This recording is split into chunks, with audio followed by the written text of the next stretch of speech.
Camera pans over an old flickering candle in a dark room, casting shadows across cold stone walls. The air feels thick with dread, and a low, eerie hum plays in the background, as if the very walls themselves have absorbed centuries of suffering. A flickering image begins to materialize, faint outlines of faces, bound and tortured, trapped in the confines of history's darkest hours. A soft whisper echoes in the distance. What if the most terrifying truths are hidden in the silence of the past, in the heart of every ancient city, beneath the pristine exterior of civilization? There thrived a secret so horrifying that it defied comprehension. It was a time when power was proven not by rule, but by the sheer terror one could invoke in others. The slow burn of agony, the sound of lives slipping into oblivion, all at the whim of those who sought to rule by fear. Torture was not a punishment, it was an art, and its canvas was the human soul. Scene transition, the screen darkens, and then a dim light flickers over an ancient bronze cauldron suspended over a fire. The air hums with a low vibration, the sound of crackling flames as they lick the sides of the cauldron, heating the liquid inside to unbearable extremes. In ancient China, around 200 BCE, a traitor's fate was sealed in a hellish ritual, the most unforgiving of all punishments, boiling alive. Qin officials sentenced enemies to a slow, agonizing death, not in the hands of soldiers, but in the heat of molten terror. Slowly, a figure is lowered into the cauldron, the screams echoing, but quickly fading as the shock consumes their senses. Time stretches. Their body, submerged in the boiling water, transforms in unimaginable ways. Flesh melts away. Death creeps in, but slowly. So slowly, this was no quick death. This was a slow unfolding of agony.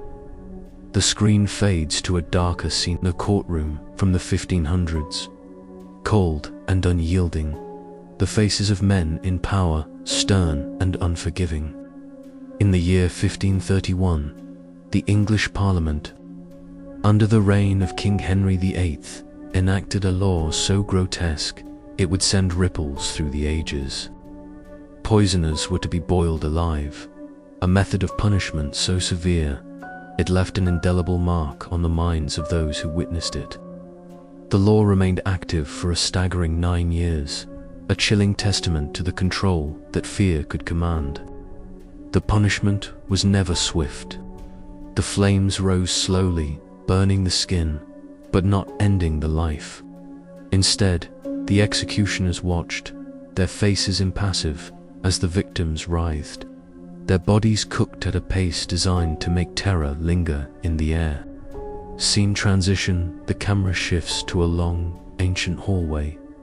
The walls are lined with rusted iron, cold and menacing. A strange metallic object sits in the shadows, its form twisted, its purpose clear. The Iron Maiden, a tomb for the living. A device whose sole intention was to prolong pain, to stretch time itself and inflict suffering without mercy. At first glance, it may look like a simple coffinal, be it an ominous one. But step closer and the truth becomes undeniable. Inside, hundreds of sharp, cruel spikes wait, poised to impale the victim's body. It is not a quick death, but a slow descent into terror.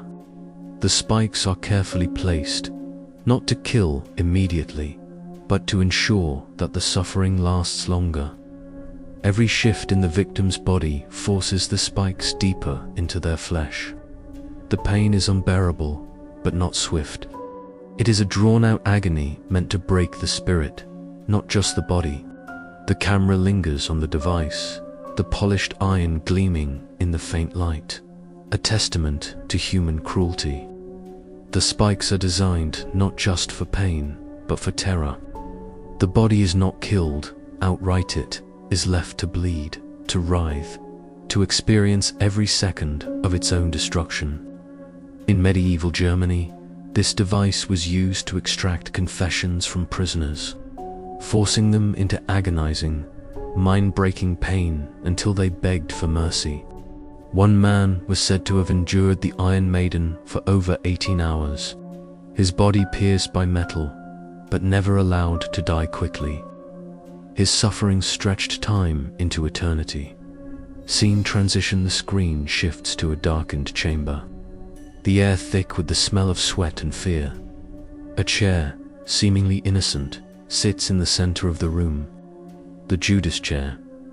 It was not a seat of comfort, but a device meant to inflict pain in its most cruel form. The chair was lined with over 500 metal spikes, each one placed to dig deep into the skin, the flesh, and the bone. It was not designed for comfort. The victim was strapped in, their body pressed against the cold metal, helpless. Every tiny movement sent the spikes deeper, tearing through muscle, nerves, and bones. The agony was not immediate, it was a slow, relentless process. A process meant to break the victim's will, to force them to confess, to give in. The camera zooms in on the chair, the sharp spikes glinting in the light. This was not just about death. It was about the slow destruction of the human spirit. It was about watching someone die, not just physically, but emotionally. The Inquisition used it as a tool to extract confessions from the accused, forcing them into prolonged suffering until their minds broke. No matter how much they begged for mercy, no escape was offered. Scene transition: the darkness deepens, and the screen shows a cold, sterile surgical table. The sound of metal clinking fills the air as a sharp, jagged saw is brought into focus. Next, we turn to a method so brutal, so disturbing, it could only be described as a slow disintegration of the soul.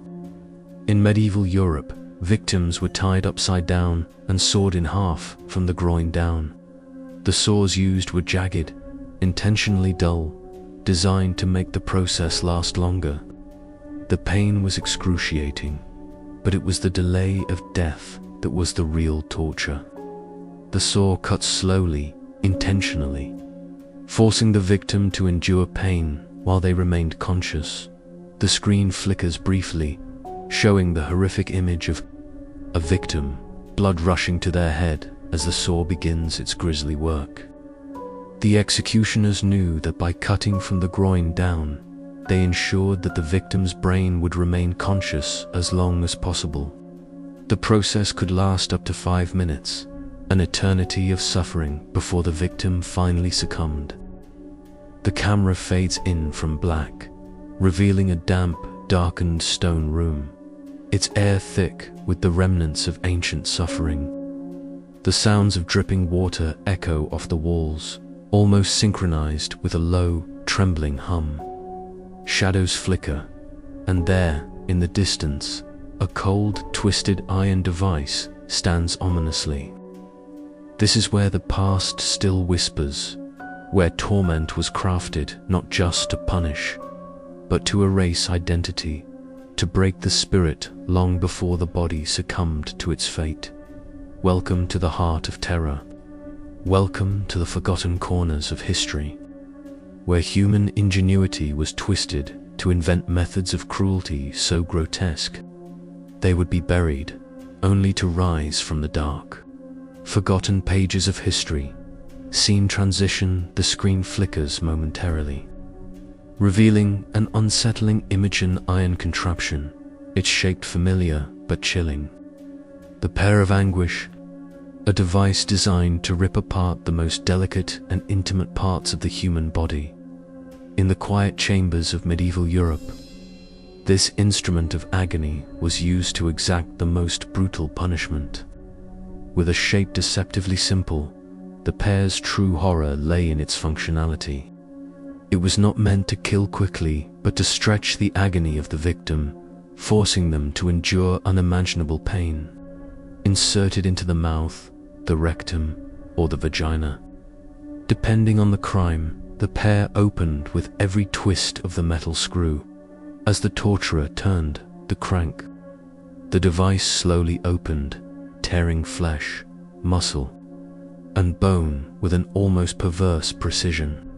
The longer the crank turned, the more the body tore apart from within, making the victims scream in horror, but offering no escape.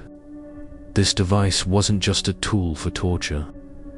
It was a message, a warning to anyone who dared to defy authority. The camera focuses on the smooth, sharp metal of the pair, the dark history it carries with it. In the case of a priest accused of heresy in 1620s France, the pear was forced into his mouth. With every twist, his jaw shattered, and his voice was silenced forever. The pear did not kill instantly. It tortured, it maimed, and it left its mark permanent, horrifying, and unforgettable.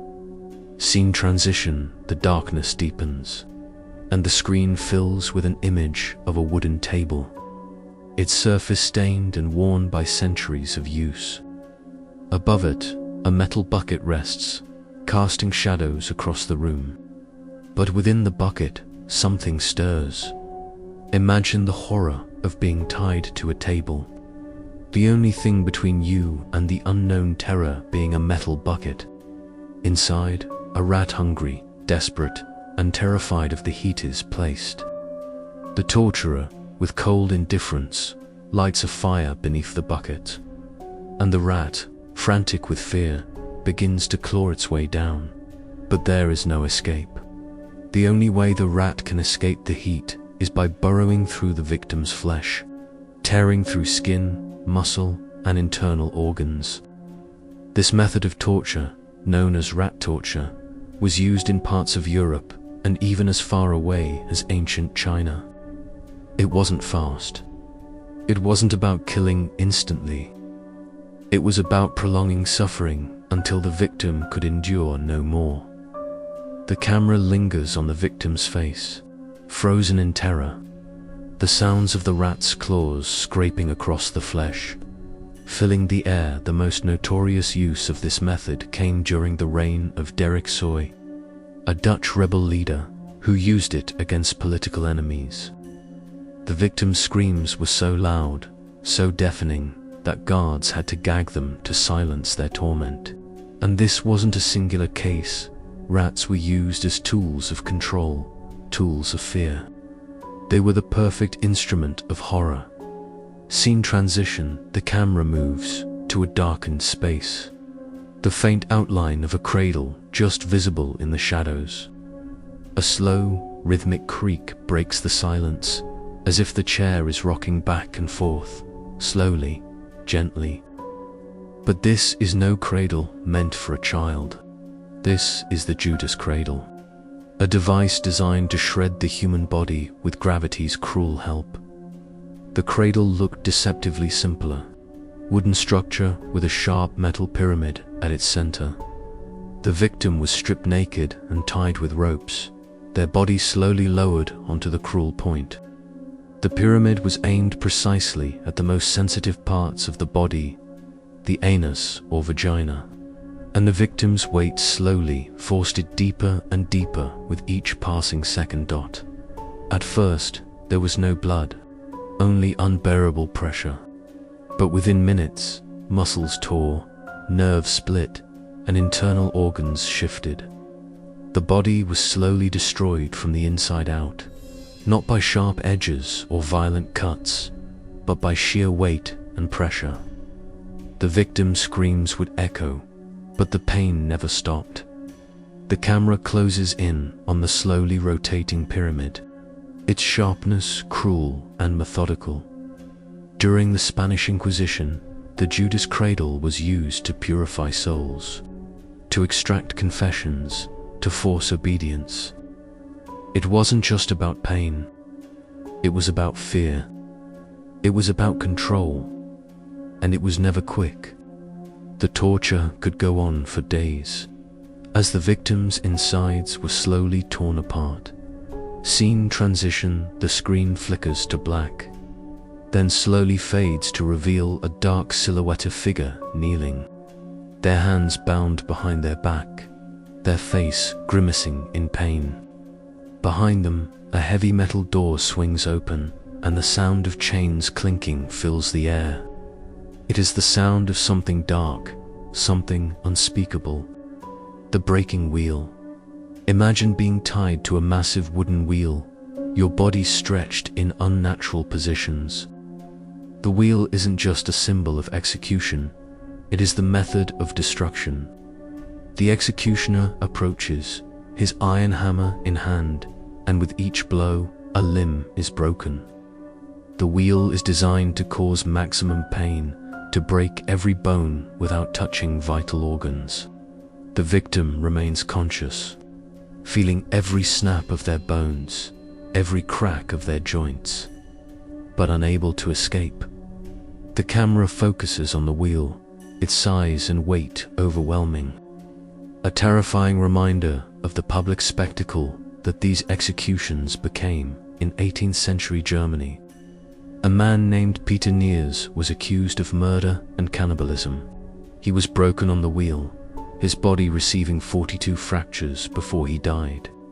The execution was not quick. The pain was excruciating. But the true horror came after death. His broken body was left on display, a warning to others. Scene transition, the camera zooms in on an ancient, decrepit wooden gallows, the ropes hanging loosely in the wind.